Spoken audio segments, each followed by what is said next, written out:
Lorsque Mohamed Beltaji est en campagne, les rues de sa circonscription de Choubra, au nord du Caire, s'animent. Ce très populaire candidat aux législatives égyptiennes est membre du principal parti d'opposition, les Frères musulmans. Lors des dernières élections de 2005, il a battu à plate couture ses opposants, 20 000 voix contre 4 000.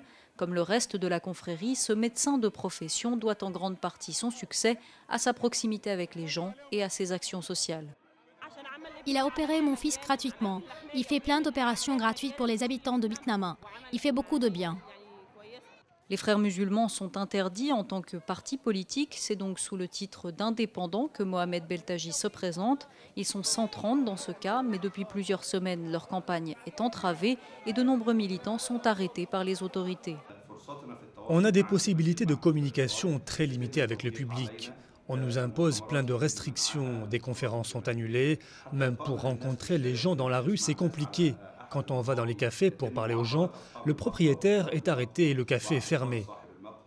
Des tentatives d'intimidation qui ont atteint leur paroxysme vendredi dernier. Plus de 250 militants islamistes ont été arrêtés le même jour. Pas suffisant pour affaiblir le mouvement, selon ce politologue. Au contraire, cela ne va pas diminuer l'influence des frères dans la rue égyptienne, parce qu'ils ne comptent pas juste sur leur présence au Parlement, mais sur les services sociaux et les mosquées. En 2005, les Frères musulmans avaient remporté 1/5 des sièges, une victoire que les autorités ne semblent pas vouloir laisser se reproduire. Mais avec ces arrestations souvent jugées violentes, les critiques montent en Égypte.